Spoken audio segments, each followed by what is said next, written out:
देखो, जीवन में हमेशा दो रास्ते मिलते हैं।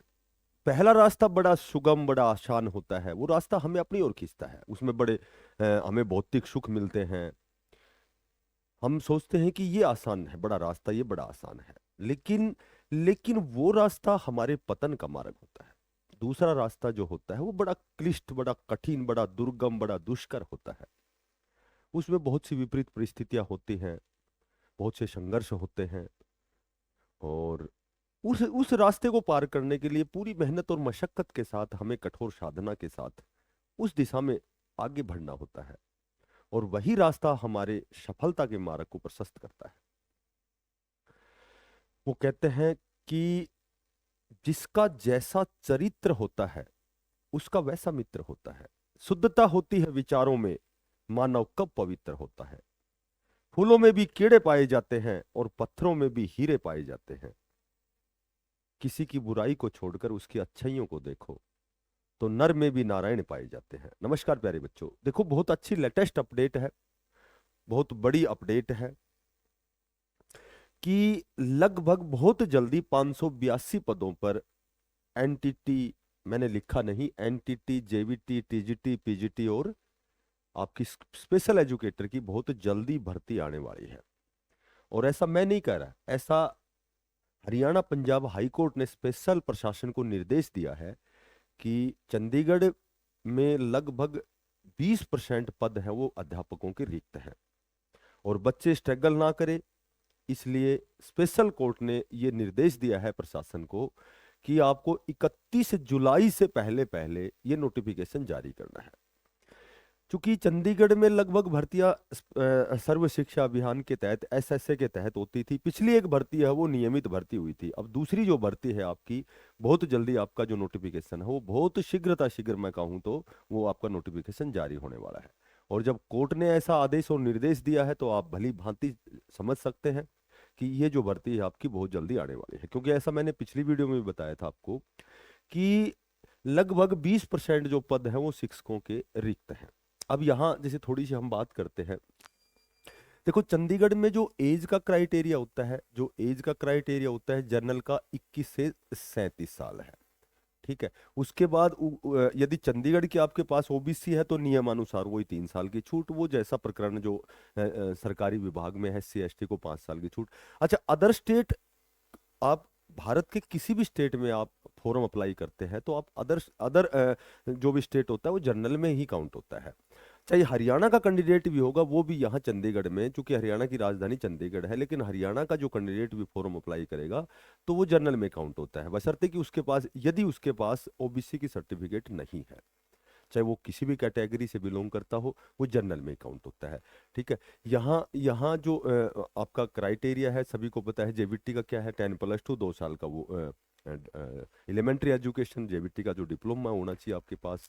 ठीक है। उसके बाद बीएड आपके लिए टीजीटी है नेसेसरी, और पीजीटी के लिए वो मास्टर डिग्री है। ये लगभग सभी को पता है। यहाँ यहाँ वो सी टेट अनिवार्य है। एक तो खास बात, लेवल 1 जेबीटी के लिए 2 ही लेवल का आपका सी टेट होता है, और लेवल 2 आपका होगा टीजीटी के लिए। यहाँ एक यहाँ एक स्पेशल कोर्स होता है CCC.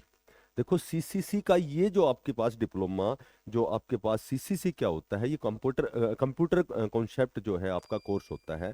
Course of computer concept का ये कोर्स होता है।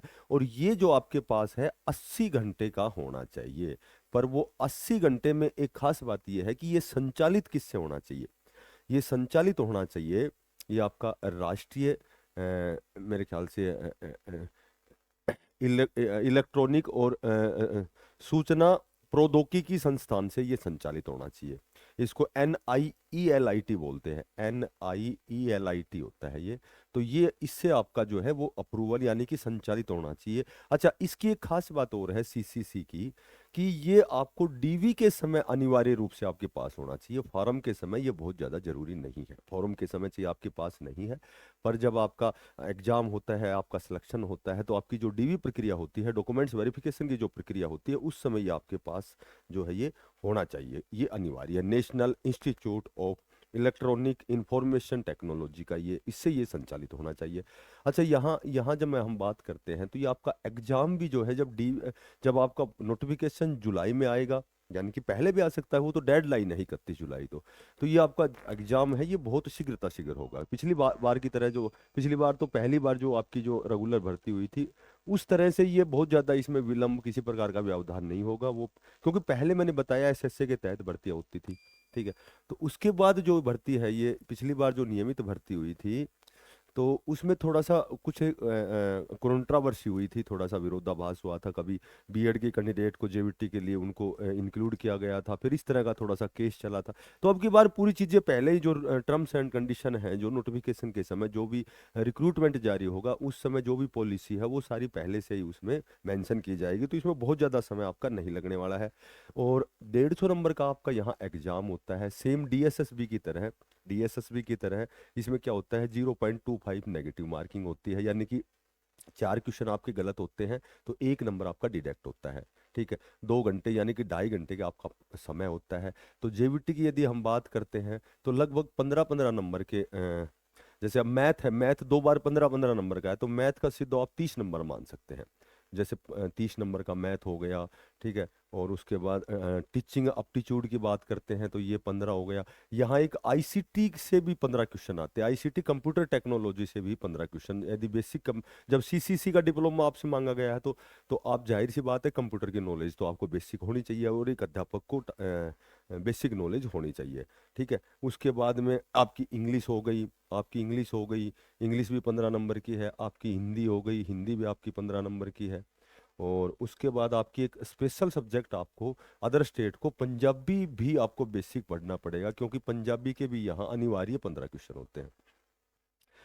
ठीक है, पंजाबी के। अच्छा, उसके बाद आपके एसएसटी के हो गए, एसएसटी के हो गए, एसएसटी के भी 15 हो गई। और अलग से जिक्के जीएस भी, जो करंट अफेयर्स है, वो भी आपके 15, यानी जिक्के फिर आपकी इस हिसाब से 30 नंबर की हो गई। ठीक है। जिक्के आपकी जिसमें करंट अफेयर्स है। यहाँ फिर मैं बात करूँ तो रीजनिंग भी आपकी 15 नंबर की है। और क्या बच गया, एक सब्जेक्ट बच गया आपका एसएसटी। एसएसटी हो गया 15 नंबर का, जिक्के आपकी 15 की। उसके बाद रीजनिंग हो गई आपकी। और आपका एक सब्जेक्ट बच गया साइंस। तो ये आपका जेवीटी का पैटर्न है। ठीक है। तो ये आपका लगभग 150 क्वेश्चन, 150 नंबर का, 0.25 नेगेटिव। अच्छा, ये अनिवार्य कंडीशन है कि आपको 40% जर्नल को 40% मार्क्स गेन करने अनिवार्य है। 150 का यानी कि 40% जब तक आपके नहीं आएंगे, तो आप मेरिट लिस्ट में आप पार्टिसिपेट, यानी कि 60 नंबर आपके अनिवार्य हैं आने जेबीटी में। और टीजीटी की पीजीटी की बात करें, तो 50 क्वेश्चन जो है वो तो आपके कॉमन होंगे, जिसमें सीडीपी होगी, बाकी सारे 4-4, 5-5 नंबर के सब्जेक्ट होंगे। बाकी 100 क्वेश्चन जो है आपके पार्टिकुलर जो सब्जेक्ट है आपका, पीजीटी में हो या टीजीटी में, तो वो आपका सब्जेक्ट आपको कवर करना है। ये आपका एग्जाम पैटर्न है। सीसीसी का डिप्लोमा आपको चाहिए होता है, वो डीवी के समय होता है। तो ये नोटिफिकेशन आपका बहुत जल्दी आने वाला है, बहुत शीघ्रता शीघ्र। तो देखो, आजकल कंपटीशन है वो बड़ा क्लिष्ट स्तर का है, कह सकते हैं, क्योंकि क्योंकि आज बेरोजगारी का आलम क्या है, ये आप भली भांति जानते हैं। फॉर्म भरने वाले कितने होते हैं, ठीक है, कितने होते हैं।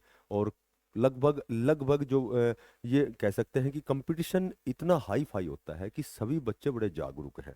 जैसे ऐसा ना हो कि फॉर्म आएंगे, उसके बाद हम बुक्स उठाएंगे, तो फिर वो मेरे ख्याल से वो एग्जाम क्रैक कभी भी नहीं होता है। आप जब आपको थोड़ा सा ये लगे कि अभी नोटिफिकेशन आने वाला है। और मैंने पहले भी कई बार बताया है कि ये मायने नहीं रखता कि आपका नोटिफिकेशन कब आएगा, एग्जाम कब होगा। मायने ये रखता है कि हमें एक सीट चाहिए, और हमारा सपना है, हमारा लक्ष्य है, हमारा जो लक्ष्य हमने जो निर्धारित किया हुआ है, वो शिक्षक बनने की दिशा में। तो आपको प्रयास कल नहीं, आज नहीं, अभी से करना चाहिए। ठीक है। वो कहते हैं कि मंजिलें उन्हें मिलती है जिनमें जान होती है, मंजिलें उन्हें मिलती है जिनमें जान होती है, और पंखों से कुछ नहीं होता, हौसलों से उड़ान होती है। तो हमारी नियमित क्लास से सुबह एक मैथ की क्लास होती थी। मैं खुद डीएसएसबी में एक लेक्चरर के पद पर हूँ, क्योंकि ये प्रमोशन होने वाला है, वाइस प्रिंसिपल भी बनने वाला हूँ। तो ये बताना बहुत अनिवार्य नहीं है कि मैं क्या बनने वाला हूँ या मैं क्या हूँ, ये मैं बताता हूँ आपको। अभी तक हमारी जनगणना में ड्यूटी लगी हुई थी, तो यदा कदा उधर ध्यान देना पड़ता था और वहाँ जाना पड़ता था। तो लगभग तो हमारे 12-13 टॉपिक मैथ के हो चुके हैं, बहुत ही अच्छे लेवल की क्लासें हैं। ठीक है। हालांकि मैं ये नहीं कहूँगा कि मैंने बहुत अच्छा हूँ, ये बहुत तगड़ा हूँ, फलाना, ऐसा कुछ नहीं है। और अब कल से हमारी हिंदी की और साइकोलॉजी की और हरियाणा जीके की 3 क्लासें और स्टार्ट होंगी। जिसमें जिसमें आपको कुछ न कुछ अच्छा कुछ देखने को मिलेगा। फ्री ऑफ कॉस्ट हमारी क्लास है, ठीक है। और जहाँ भी आप पढ़ रहे हैं, लेकिन मैं तो यही कहूँगा कि पढ़ना स्टार्ट कर दें। देखो जो भी पढ़ा रहा है, तो पढ़ाना इतनी आसान प्रक्रिया नहीं है। पढ़ाने का मतलब ये है कि एक अध्यापक शाम को पढ़ता है, बच्चे सुबह पढ़ते हैं, तो अध्यापक भी बहुत ज़्यादा मेहनत करते हैं। और पहले उन्होंने बहुत ज़्यादा मेहनत की हुई है, इसलिए जो भी अध्यापक है सभी अच्छे अध्यापक है, कहीं भी पढ़ो। लेकिन मैं तो ये कहूँगा कि आप पढ़ना स्टार्ट कर दें, ठीक है। तो मिलते हैं किसी नई अपडेट के साथ, तब तक के लिए बेस्ट ऑफ लक। सभी को धन्यवाद, सभी को राम राम।